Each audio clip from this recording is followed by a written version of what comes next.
Hi everyone, so just today I'm just going to talk about personal influences on consumer buying behaviour. And what I want to just talk to you about is basically obviously how customers think about buying something. So first of all, when a customer is thinking of buying any sort of a product or service, first off they're going to look at information processing. So that's how they process the information. So essentially what you have to look at is the person looking at an internal focus or an external focus?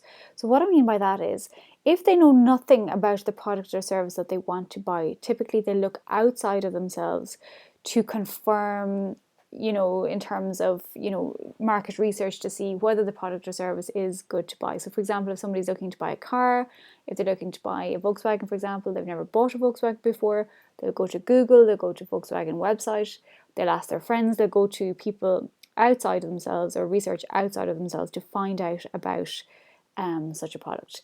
Otherwise, what you find happens as well is people look internally. So for example, they reach into their memory banks and they try and figure out, from memory, what do they know about Volkswagen? What do they know about your product or service? So if you've done a good marketing job, they will remember what it is that is good about your product or service. So that's internal processing and external processing. So the more marketing you do, the more likely it is that if somebody goes in for an internal processing in terms of researching your product or service, they will have good memories of what your product or service is. So, when you've got good branding, good marketing, people will have positive memories internally of your product or service. If they don't know anything, they will go externally and search online. So they'll go to your website, they'll go to your Facebook page, your Twitter, they'll ask people, and essentially they're going outside of themselves. So you can see the process. So understand whether your customers look internally or externally, and often it's a little bit of both. So make sure that your reinforcement is really, really strong in your marketing and that your marketing message is really, really strong. Okay, so the information processing then is also, there's a link between the external such as marketing and the consumer's decision-making process. So it's very important that you have consistent marketing messages going out there. As I was saying in some of the previous videos, people need to see your brand, that is, customers need to see your brand at least 7 times before they buy. So it's very important that you're doing consistent marketing on social media, on radio, that you've an integrated marketing communication strategy, which means that you're on all the platforms that your customers are situated on and that they are seeing your brand, your business on a regular basis. So that means when they do need to buy your product or service, that they have access to internal process and they have access to external process in terms of figuring out whether your product or service is the one to go for. Okay. Another thing to look at then is how can you get around selective attention. So basically the idea is that we see over 3,000 messages a day in terms of marketing messages. So we do obviously as human beings filter out what we don't need to know.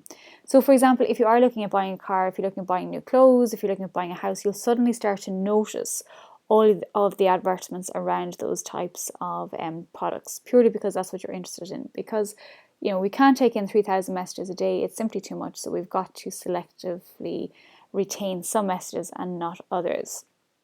And I suppose the difficulty then is that we see about between 5 and 25% of messages that that we look at every day. So the thing is, how do you then be the product or service that retains in the memory of your consumer?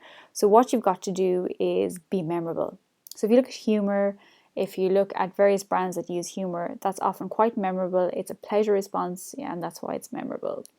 Also, you can do product trials. So for example, if you've got a particular product, be it jewelry or maybe shampoos or chocolate or whatever the case is, if it's a food-based product, that's a great way of getting people to remember or have positive memories of your product or service. If you have a service, maybe give them a free trial for a limited time, and then that they have to upgrade into a paid version of it as well.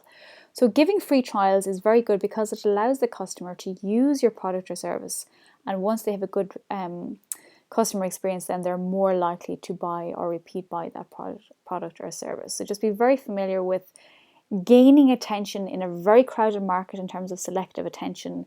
And then one way of doing that is through humor, obviously through integrated marketing communications in general, or product trials is another good example as well. Okay, so we also want to look at vicarious learning, and this is where marketing material illustrates an admiring glance for wearing new jeans, for example. So, we see this on TV all the time where brands or products or services are positioned in the minds of the consumer. So what they do is, if you look at beers, for example, or if you look at clothes and you see like a very smart, elegant lady, for example, wearing really nice jeans, and you can see where a guy looks at her perhaps, and it's a very admiring glance. So it's positive reinforcement about that brand in terms of, if you wear the jeans, the message being, if you wear these jeans, you will have guys falling over you. If you wear the suit, in terms of the guys, you will have women falling over you. So I suppose the natural assumption from a customer's point of view, that if you want to have this same scenario, if you want people drooling over you, if you want positive reinforcement from people, buy this brand of jeans, buy this brand of beer, and you will experience this exact moment. And that's really what they're saying. It's very subconscious, it's very subliminal, but that's what the marketing message is. So can you do that? Can you mimic that in your marketing? The final point here then is market positioning. You must position your product or service in the mind of the consumer in a clear and favourable fashion. Okay, so any questions, jump into the Facebook group or drop me an email. I'm delighted to answer any questions.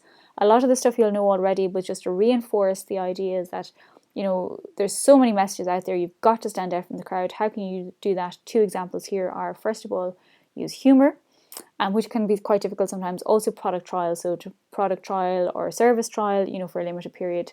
Really great way for people to use your product or service and to have positive reinforcement. They're more likely to refer you or to repeat buy from you. Just remember then, in terms of your marketing, vicarious learning, where you are marketing a very positive message, you're positioning your product very positively in the mind of the consumer, and they therefore are more likely to repeat buy or to buy your product in the first place. So very important, product positioning, and also to keep in mind in terms of information processing. So how do people find you? So do they go in, is your branding very, very strong, so they can remember the last message that you've sent out in terms of social media? Or do you have to keep consistently putting out your branding messages? So the information processing is external focus in terms of researching online, asking friends, going on blogs. Internal focus is what they think they know. And often this can be quite selective. So be very clear in your marketing. Consistent marketing messaging will mean the customer is more likely to have a positive image around your brand. Product trials, humour, vicarious learning in terms of the positive, giving the idea that if they wear or use your product or service, that they're more likely to have a very positive experience in life in general. Marketing positioning is super important. So these are all really good things to remember when you're looking at your marketing.